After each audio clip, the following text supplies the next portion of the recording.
Hello बेटा, सुप्रभात। कैसे हो बच्चों? बच्चे तो मेरे अच्छे ही होंगे, सुरक्षित होंगे और स्कूल की बड़ी याद आती होगी। स्कूल की बड़ी याद आती होगी, बड़े मिस करते होंगे। बेटा जल्दी आने वाले हो, जल्दी ही स्कूल आने वाले हो। अपनी सारी तैयारी रखना, अपनी सारी तैयारी अच्छे से रखना, सारा वर्क कंप्लीट कर लेना हर सब्जेक्ट का, और जल्दी से स्कूल आने की तैयारी रखो। जल्दी से स्कूल आओ यार। लेकिन तब तक समझ लेते हैं, तीसरा टॉपिक है हमारा ग्रामर का पद परिचय। दो टॉपिक हमने समझ लिए, कौन कौन से? एक समझ लिया हमने रचना की दृष्टि से वाक्य भेद, रचना की दृष्टि से वाक्य भेद हमने समझ लिए। तीन भेद हैं उसके, कौन कौन से? सरल, मिश्र और संयुक्त।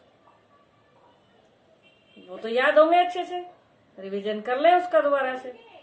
उसके बाद हमने समझे हैं वाच्य। वाच्य के भी तीन ही भेद हैं, वाच्य के भी तीन ही भेद हैं। कौन कौन से?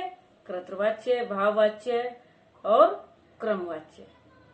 अकृतवाच्य के अंदर भाववाच्य और क्रमवाच्य दोनों आते हैं, तो वो भी हमने अच्छे से समझ लिए हैं। हो गए होंगे ना वो भी अच्छे से क्लियर।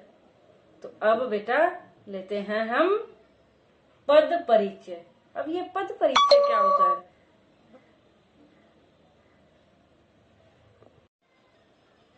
अब क्या समझेंगे? पद परिचय। पद परिचय। अब परिचय क्या होता है? परिचय तो जानते हो आप, इंट्रोडक्शन होता है। लेकिन इंट्रोडक्शन किसका? पद का। किसका? पद का इंट्रोडक्शन देना है, पद का परिचय देना है। तो जिस तरह हम अपना परिचय देते हैं, अब एक इंसान है, एक मनुष्य है,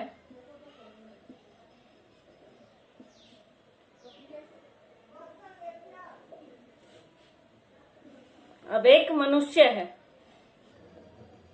तो ये मनुष्य एक क्या है? आदमी भी इसको बोलते हैं। तो ये आदमी एक क्या है? एक पिता है। क्या है? पिता है। ये किसी का पुत्र भी है, ये किसी का भाई भी है, ये किसी का पति भी है, ये किसी का पिता भी है, पुत्र भी है किसी न किसी का, भाई भी है और ये किसी का पति भी है। तो इस मनुष्य के, इस आदमी के कितने संबंध हो गए? और किसी का ये और भी ले लेते हैं, किसी का ये परपिता भी है, दादा यानी परपिता यानी दादा भी है। तो अब जिसका जो संबंध है वही परिचय दिया जाता है। तो एक ही शब्द के कई सारे परिचय हो सकते हैं, जैसे एक ही मनुष्य के कई सारे परिचय, तो इसी तरह एक ही पद के कई सारे परिचय हो सकते हैं। तो परिचय होता है ये किसी में जानकारी देना। अब लेते हैं व्याकरणिक दृष्टि से। व्याकरणिक दृष्टि से क्या है? तो सबसे पहले लेते हैं हम शब्द क्या होते हैं, शब्द और पद। हाँ, तो शब्द क्या होते हैं? सब पहले शब्द ही जान ले क्या होते हैं। शब्द होते हैं वर्णों के सार्थक समूह को शब्द कहते हैं। वर्णों के सार्थक समूह को शब्द कहते हैं। जो शब्द है वो भाषा की छोटी इकाई है, भाषा की सबसे छोटी तो नहीं कह सकते, भाषा की प्रमुख और छोटी इकाई है। प्रमुख और छोटी इकाई है। सबसे छोटी इकाई तो वर्ण होती है, सबसे छोटी इकाई वर्ण होती है, जो ये हैं आ कै खे। ये ध्वनि होती है सबसे छोटी इकाई, लेकिन ये सबसे छोटी इकाई ये होती है, पर भाषा की सबसे छोटी और प्रमुख इकाई क्या होती है? वो होती है शब्द, वो होती है शब्द।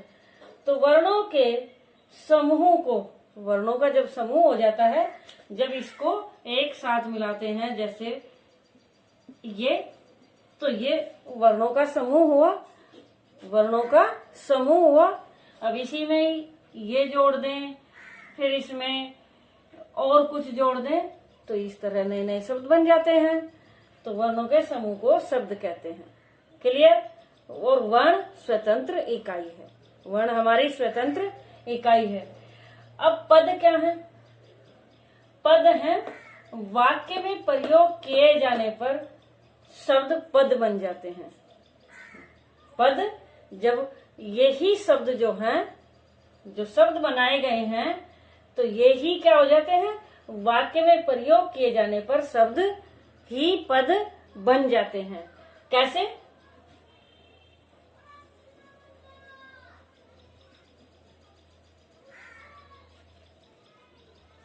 अब जैसे शब्द ले लिया, एक शब्द है बालक,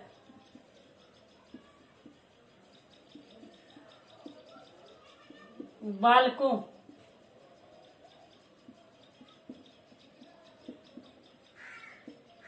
बालिका,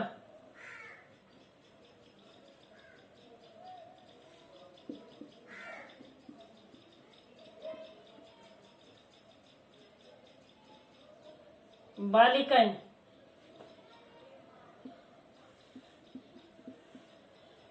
पुस्तक,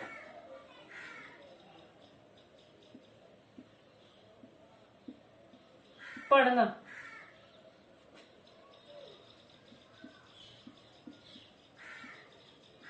हिंदी, राम। तो ये दो चार शब्द हमने बनाए, तो ये हुए शब्द। अब ये शब्द एक समूह में प्रकट कर दिए, समूह में बना दिया, एक जगह लिख दिए, तो ये केवल यहाँ शब्द ही है, शब्द समूह। इसको पद बोल सकते हैं, इसको जब समूह हो गया पद। लेकिन जब पद को वाक्य में, पद को वाक्य में जोड़ते हैं, तब वे पद, उनका परिचय देना होता है, उन पदों का तब परिचय देना होता है। अब केवल ये शब्द हैं, अब ये केवल शब्द हैं, पद बोल सकते हैं, लेकिन इनका अलग अलग कोई भी केवल संज्ञा शब्द है, कोई भी इनका अर्थ नहीं है, कोई भी इनका परिचय नहीं है अलग से। लेकिन जब ये वाक्य में प्रयोग हो जाएंगे, वाक्य में जब ये प्रयोग हो जाएंगे, तब इनके व्याकरणिक तरीके से इनका परिचय चेंज हो जाएगा, इनका परिचय क्या हो जाएगा? चेंज हो जाएगा, परिवर्तन हो जाएगा। वो अब आगे समझेंगे। तो यहाँ ये एक समूह में लिख दिए, तो ये केवल शब्द रहे, ये केवल शब्द रहे हैं। ये पद तब तक नहीं कहे जा सकते, तब तक वाक्य में प्रयोग नहीं हो सकता। पद इनको बोल भी दे, लेकिन इनका पद का तब तक परिचय नहीं है। पद इनको बोल सकते हैं, कह सकते हैं, क्योंकि समूह में है, लेकिन इनका कोई परिचय नहीं है। बस केवल ये संज्ञा शब्द है, केवल ये क्या है? संज्ञा शब्द है। लेकिन जब ये वाक्य में प्रयोग होते हैं, वाक्य में प्रयोग किए जाने पर ही शब्द पद बन जाते हैं, तो तब इनका परिचय चेंज हो जाता है। अब एक ही शब्द, एक ये बालक ही शब्द, एक बार ये कर्ता कारक हो सकता है, एक बार ये कर्ता कारक हो सकता है, एक बार ये कर्म कारक हो सकता है, और एक बार ये कर्ण कारक भी हो सकता है, एक बार ये अधिकरण कारक में भी हो सकता है, एक बार ये संबंध कारक भी हो सकता है, एक बार ये एक वचन में है, तो दूसरी बार ये बहुवचन में है, तीसरी बार इसका लिंग बदल दिया तो स्त्रीलिंग हो गया। तो इस तरह इनको यानी वाक्य में जब प्रयोग करते हैं तो वाक्य में जहां जिसका जैसी जरूरत होगी आवश्यकता अनुसार उनका परिवर्तन कर देते हैं। वाक्य में प्रयुक्त होने से पहले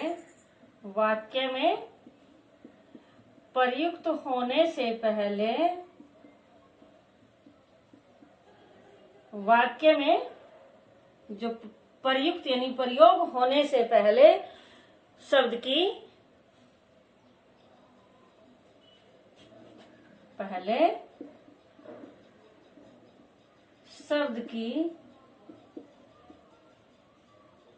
कोई व्याकरणिक कोटि नहीं होती।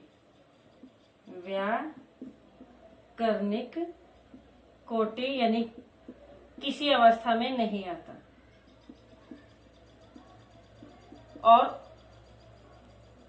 और यही नहीं, तब तक शब्द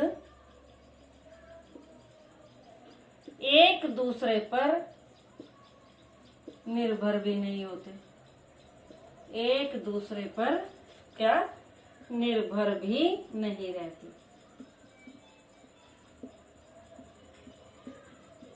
निर्भर नहीं होते हैं। तब तक क्या होता है, शब्द एक दूसरे पर निर्भर नहीं होते हैं जब तक वो वाक्य में प्रयोग नहीं होते हैं, नहीं उनकी कोई व्याकरणिक कोटि होती कि किस मतलब संज्ञा है या फिर वो कर्ता है या फिर कर्म है या फिर वो करण है, लिंग वचन वगैरह, या वो सर्वनाम है या फिर वो विशेषण है, तो तब तक उसका कोई भी व्याकरणिक कोटि नहीं होती है और न ही शब्द एक दूसरे पर निर्भर होते हैं। जैसे अभी बताए थे। अब समूह तो हमने बना लिया था, बालक, राम, पुस्तक, पढ़ना, तो ये समूह तो हो गया। ये क्या हो गया, समूह तो हो गया, लेकिन ये एक दूसरे पर निर्भर तो नहीं है। तो तब तक निर्भर नहीं है, तब तक इनका कोई परिचय नहीं, केवल ये हैं, केवल संज्ञा शब्द हैं, शब्द हैं ये। लेकिन जब ये वाक्य में प्रयोग हो जाते हैं, अब यही वाक्य में प्रयोग कर लिया, राम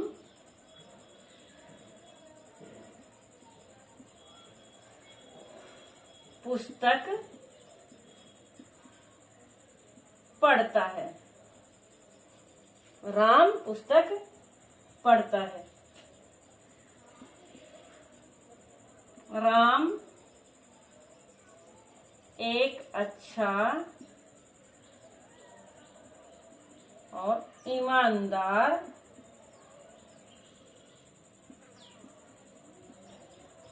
लड़का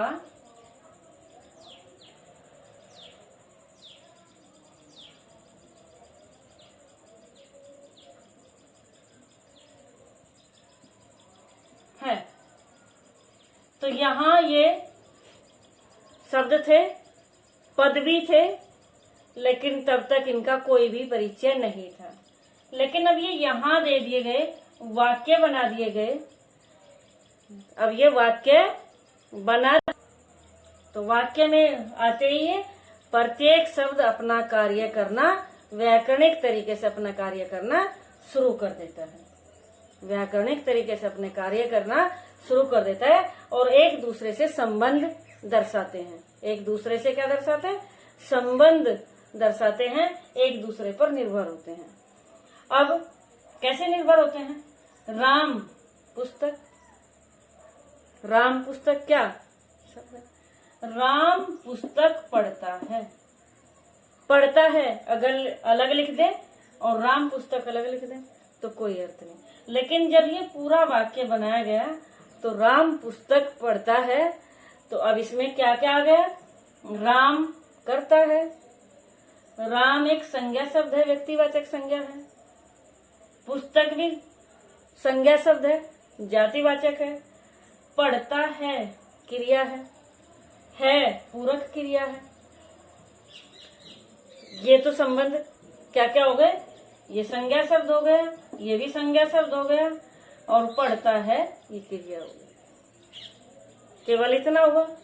अब इसी में अगले में देख ले, राम एक अच्छा ईमानदार लड़का है। राम एक अच्छा ईमानदार लड़का है, तो राम संज्ञा हो गई व्यक्तिवाचक। एक क्या है, एक यहाँ विशेषण है। लड़का कौन कितना है, एक है। अच्छा भी विशेषण है, ईमानदार भी एक विशेषण है। ईमानदार विशेषण किसके, ये लड़के के ही विशेषण है। किसके, इस राम के। एक लड़का कैसा है, वो अच्छा ईमानदार लड़का है। तो इसमें केवल संज्ञा शब्द थे, क्रिया थे, कर्ता था, क्रिया और कर्म थे। यहाँ दो संज्ञा शब्द थे और ये क्रिया थी। और इससे अलग यहाँ ये कर्ता कारक था, ये कर्म कारक और ये क्रिया है। यहाँ ये कर्ता कारक तो नहीं है, क्योंकि यहाँ क्रिया ही नहीं है। क्रिया केवल पूरक क्रिया है। ये क्या है, ये केवल पूरक क्रिया है, इस वाक्य को पूरा करती है। तो ईमानदार लड़का है, बस ये इसका संबंध इतना है। तो यहाँ ये राम और यहाँ ये विशेषण हो गया, यहाँ ये विशेषण हो गया। तो देखो इस तरह हम इनके व्याकरणिक तरीके से सेंटेंस में, वाक्य में आते ही चेंज हो जाता है, इसमें चेंज हो जाता है। समझ में आया या नहीं? एक बार फिर से लेते हैं। वाक्य में प्रयोग किए जाने पर शब्द ही क्या बन जाते हैं, पद बन जाते हैं। शब्द पद बन जाते हैं और प्रयुक्त होने से पहले शब्द की कोई व्याकरणिक कोटि नहीं होती, व्याकरणिक कोटि में नहीं आता है। शब्द एक दूसरे पर निर्भर नहीं होते हैं, लेकिन जब यहाँ वाक्य में प्रयोग हो जाते हैं तब ये एक दूसरे पर निर्भर होते हैं। यानी ये, अब ये इतना, ये इसका हटा दिया जाए तो ये वाक्य पूरा नहीं होगा, तो इसका मतलब इस पर निर्भर है। इसी तरह ये हटा दिया जाए तो ये राम पुस्तक है। अब राम थोड़ी पुस्तक है, अगर ये हटा दिया तो एक दूसरे से संबंध भी है और एक दूसरे पर निर्भर भी है। तो निर्भर होना ये है। क्लियर हुआ? तो इसलिए इनके परिचय समझना, परिचय बताने जरूरी है। इसलिए इनके इन पदों के परिचय, क्योंकि ये जैसे अब हम किसी के बेटे हैं, हम किसी के पिता हैं, हम किसी के पुत्र हैं, तो इस तरह यानी संबंध बताए जाते हैं, तो तभी तो समझ पाते हैं कि कौन किससे कैसे, कि उस गांव का है, उस गली का है, उस घर का है बेटा, ये उसका है। तो ये आपस में तो ये संबंध दर्शाए जाते हैं। इसी तरह शब्दों के भी संबंध होते हैं, शब्दों के भी परिचय होते हैं। तो इस परिचय और ये संबंध बताए जाते हैं। ओके बेटा, तो अब क्या क्या परिचय बताने होते हैं, अब ये क्लियर करना है। अब क्या क्या परिचय बताने होते हैं ये हमें क्लियर करना है। हाँ, तो पद परिचय क्या होता है?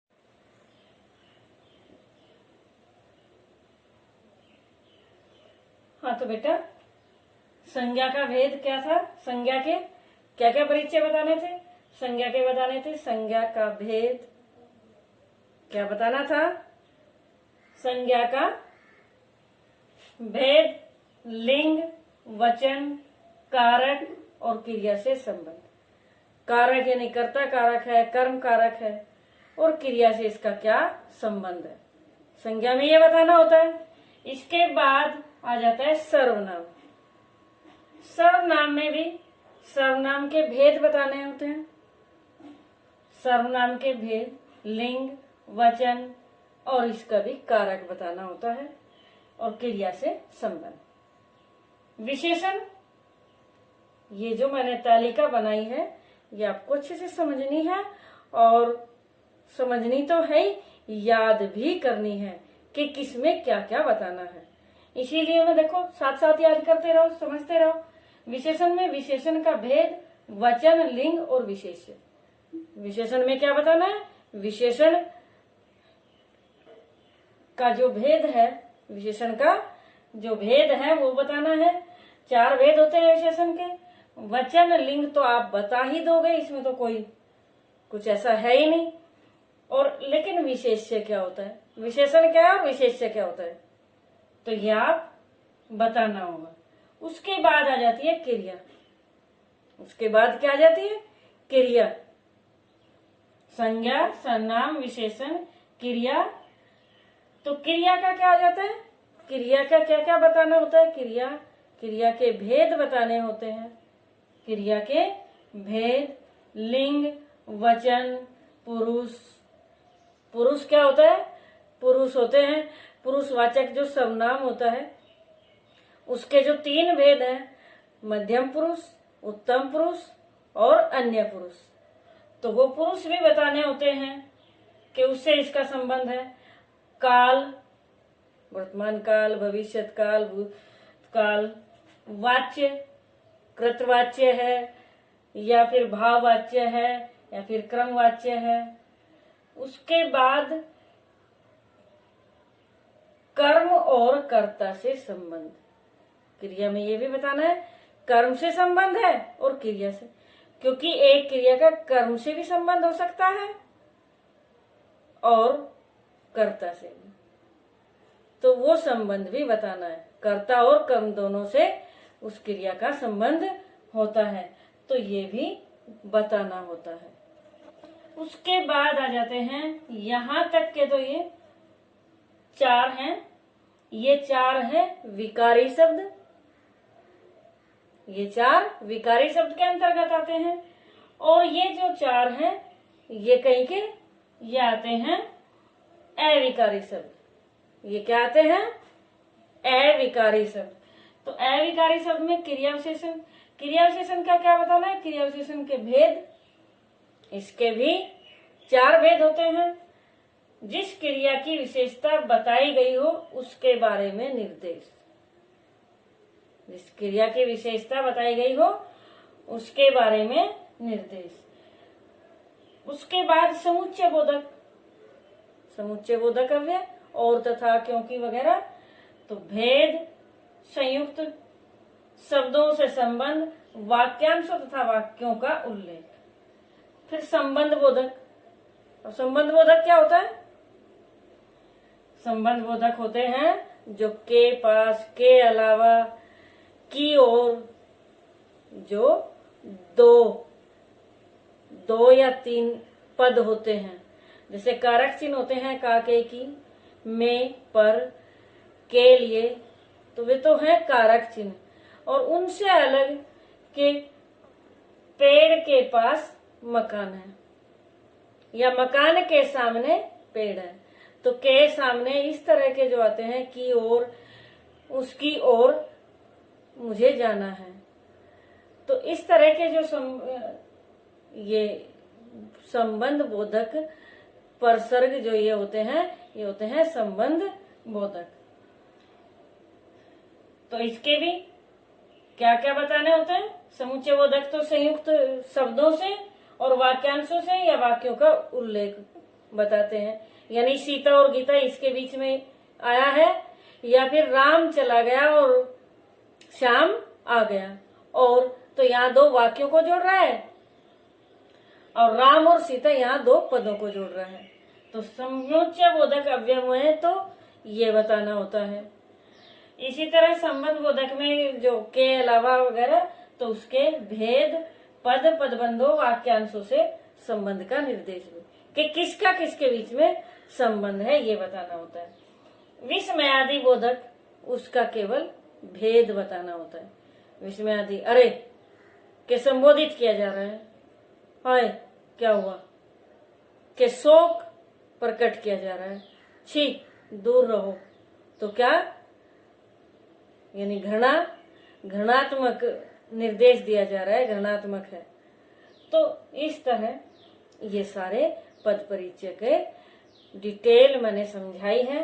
एक बार से फिर से समझ लें संज्ञा का भेद। अब कोई वाक्य यहां लिख लेते हैं।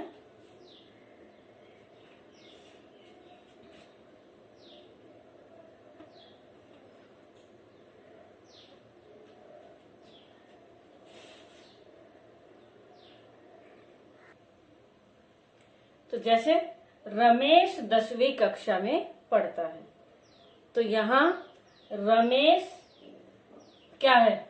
रमेश एक संज्ञा शब्द है, लेकिन संज्ञा शब्द कौन सा संज्ञा शब्द है? संज्ञा का कौन सा भेद है? तो व्यक्तिवाचक संज्ञा। कौन सा भेद है? व्यक्तिवाचक संज्ञा है। उसके बाद वहां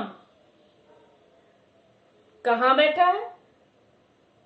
बैठा है वहां। तो वहां क्या बताता है? वहां बताता है इसकी विशेषता। बैठा है कि विशेषता, तो इसलिए वहां क्रिया विशेषण है। अब क्रिया विशेषण का क्या बताना है? क्रिया विशेषण का भेद बताना है। तो क्रिया विशेषण के भेद 4 कौन कौन से हैं? स्थानवाचक, रीतिवाचक, कालवाचक और परिमाणवाचक।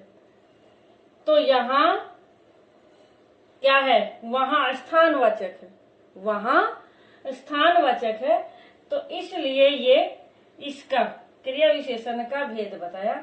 वहां और बैठा है क्रिया की विशेषता है। तो वहां किसका बताया गया? बैठा है क्रिया का विशेषण है, क्रिया विशेषण। तो क्रिया विशेषण स्थानवाचक, तो इसके लिए लिखना होगा स्थानवाचक क्रिया विशेषण। बैठा है क्रिया का निर्देश, बैठा है क्रिया का निर्देश, क्योंकि निर्देश भी बताना है ना उसके बारे में कि किसके बारे में ये निर्देश, यानी वहां क्या है? बैठा है। तो ये क्लियर हो गया। अब 10वीं कक्षा में, 10वीं कक्षा में, तो 10वीं कक्षा, तो ये 10वीं क्या है? ये है यहाँ विशेषण। क्या है? यहाँ विशेषण है। तो 10वीं विशेषण है किस? और विशेष्य क्या है?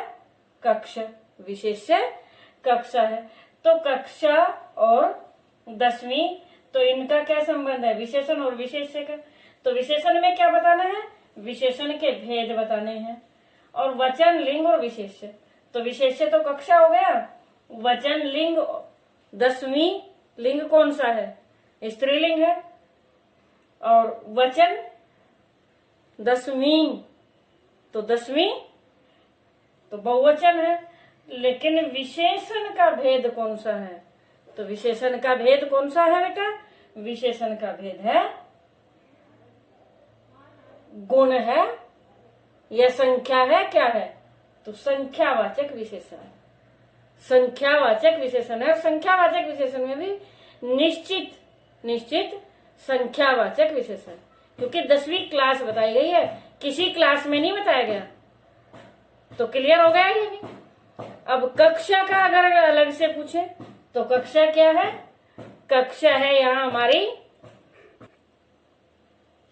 तो बेटा 10वीं क्या बताया मैंने 10वीं के बारे में? 10वीं के बारे में हमने बताया है कि ये विशेषण है और विशेषण का लिंग और वचन बताना होता है। तो 10वीं कक्षा, तो यहाँ 10वीं भले ही संख्या दिया गया है, लेकिन कक्षा में बैठा है एक वचन है। एक वचन के मतलब लड़का तो एक ही है ना, तो इसलिए एक वचन है। और विशेष्य इसका कक्षा है। और कक्षा ये तो ये हो गया। अब इसके बाद कक्षा, कक्षा संज्ञा शब्द है। कक्षा संज्ञा शब्द है, तो ये संज्ञा शब्द का क्या क्या बताना है? भेद, लिंग, वचन, कारक और क्रिया से संबंध। तो कक्षा जातिवाचक संज्ञा हो गया, कक्षा जातिवाचक संज्ञा हो गया। और लिंग स्त्रीलिंग हो गया। और वचन एक हो गया। और इसके बाद कारक में चिन्हाया हुआ है साथ में, तो इसलिए कारक अधिकरण कारक हो गया। और क्रिया से संबंध, यानी बैठा है क्रिया से संबंध। इसकी क्रिया बैठा है, तो इस क्रिया से इसका संबंध है, आधार है। अधिकरण आधार होते हैं। तो इसलिए ये सारे जो पद नाम दिए हैं, ये सारे जब तक क्लियर नहीं होंगे, जब तक ये नहीं समझेंगे हम कि आखिर सर्वनाम क्या होते हैं, विशेषण क्या होते हैं, क्रिया विशेषण क्या होते हैं, समुच्चय बोधक, संबंध बोधक, विस्मय आदि, तो एक बार आप समझ जाते हो, जल्दी से समझ भी आ रहा होगा। लेकिन ये चीजें कहीं ना कहीं डाउट होंगे, तो इन डाउट के लिए पहले ये हमें क्लियर करने होंगे, ये सारे हमको अच्छे से समझने होंगे, तभी हम पद परिचय अच्छे से कर पाएंगे। नहीं तो हमें ये समझ नहीं आएगा, ये संज्ञा शब्द है, लेकिन ये संज्ञा शब्द है, कर्ता कारक कैसे है, या ये फिर यहाँ ये आधार है, अधिकरण कारक कैसे हुआ है, तो ये वहां क्या है, वहां ये क्रिया विशेषण क्यों आ गया, यहाँ इसके साथ में क्यों नहीं है। तो ये अगर ये सारी चीजें हम पहले ये पद नाम जो ये शब्द दिए गए हैं, शब्द कितने हैं, किस तरह के होते हैं, विकारी और अविकारी शब्द होते हैं, और उसके बाद उनके भेद होते हैं कितने, तो ये सारे पहले हमें क्लियर करने होंगे, तभी हम आगे समझ पाएंगे। तो बेटा ठीक है, अब ये देख लीजिए, एक बार से रिवीजन कर लें दोबारा से, ये तब तक ये अच्छे से समझ आ जाना चाहिए कि किसका क्या क्या बताना होता है। तो शब्द क्या होता है, वर्णों के समूह को शब्द कहते हैं। फिर पद क्या होता है, जब वाक्य में प्रयोग किए जाने पर वे शब्द ही पद कहलाते हैं। उसके बाद पद परिचय क्या होता है, व्याकरणिक परिचय को, जो व्याकरणिक परिचय होता है, व्याकरणिक क्या यानी हिंदी ग्रामर जो होती है, संज्ञा सर्वनाम विशेषण वगैरह, तो ये व्याकरणिक परिचय को ही पद परिचय कहते हैं। और क्या क्या परिचय देने के लिए क्या क्या होता है, शब्दों के भेद, उपभेद, लिंग, वचन, कारक आदि का परिचय देना पड़ता है। और ये निम्नलिखित विवरण ये मैंने बताया है, निम्नलिखित विवरण ये मैंने बताया है। तो ये विवरण आपको याद करना होगा बेटा, और याद करोगे तो तभी पद परिचय अच्छे से कर पाओगे। ओके, थैंक यू बेटा।